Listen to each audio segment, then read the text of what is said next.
ഇന്നത്തെ കഥ ആരംഭിക്കുന്നത് ഇവിടെ നിന്നാണ്. മിന്നു ചേച്ചി, ജസ്മോൾ, പിന്നെ അതുപോലെ ഈ ചേട്ടനുണ്ട്. മറ്റൊരാൾ എന്ന് പറഞ്ഞാൽ നമ്മുടെ അതിഥി സജിൻ ചേട്ടൻ. സജിൻ ചേട്ടനുണ്ട്. നമ്മളെല്ലാവരും ഇന്ന് കുമരകത്ത് ഇതാണ് നമുക്ക് പോകാനുള്ള ബോട്ട്.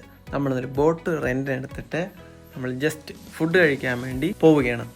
അങ്ങനെ ഏറെ നാളുകൾക്ക് ശേഷം ഞാൻ വീണ്ടും ബോട്ടിലേക്ക് പ്രവേശിക്കുകയാണ് ഗൈസ്. അത്യാവശ്യം നല്ല സ്പേഷ്യസ് ആയിട്ടുള്ള ബോട്ടാണ്. ഞങ്ങൾ 4 പേർ മാത്രമേ ഉണ്ടായിരുന്നുള്ളൂ. വിശ്രമ സമയം ആനന്ദകരമാക്കാൻ ഇതുപോലെ എന്തെങ്കിലും വെളിപ്പുകൾ കാണിക്കുക എന്നുള്ളതാണ് നമ്മുടെ ഏറ്റവും വലിയ ലക്ഷ്യം. സ്നാപ്ചാറ്റിന് വിഷമിപ്പിക്കണ്ടല്ലോ എന്ന് പറഞ്ഞത് സ്നാപ്പ് അയക്കാൻ പോവുകയാണ് പുള്ളിക്കാരത്തി. എന്തായാലും ബോട്ടൊക്കെ എടുത്ത് അത്യാവശ്യം നീങ്ങി തുടങ്ങി. ഉച്ചവെയിലിൻ്റെ ചൂടും വേമ്പനാട്ട് കായലിലെ കാറ്റും. ഞാൻ ഉറങ്ങിപ്പോയി ഗൈസ്, അറിയാതെ ഉറങ്ങിപ്പോയതാണ്. അത് ഇവർ വീഡിയോ എടുക്കുകയും വളരെ അർജന്റായിട്ട് വന്ന കുറച്ച് ബിസിനസ് കോൾസ് അറ്റൻഡ് ചെയ്യാൻ വെള്ളത്തിൻ്റെ തുഞ്ചത്ത് കയറി നിൽക്കുകയാണ്. അങ്ങനെ നമ്മുടെ ബോട്ട് ലക്ഷ്യസ്ഥാനത്ത് എത്തിയിരിക്കുകയാണ്.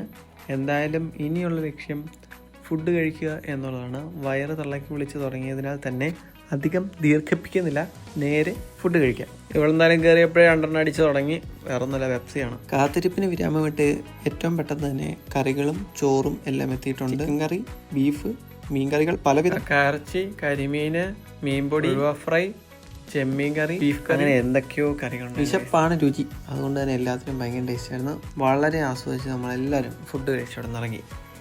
അപ്പം ബാക്കി സമയങ്ങൾ ഐസ്ക്രീമും പട്ടിയായിട്ട് ഞങ്ങൾ എൻ്റർടൈൻ ചെയ്തിരിക്കുകയാണ്. അപ്പം ഇത്രയുള്ള ഇവിടുത്തെ കാഴ്ചകൾ.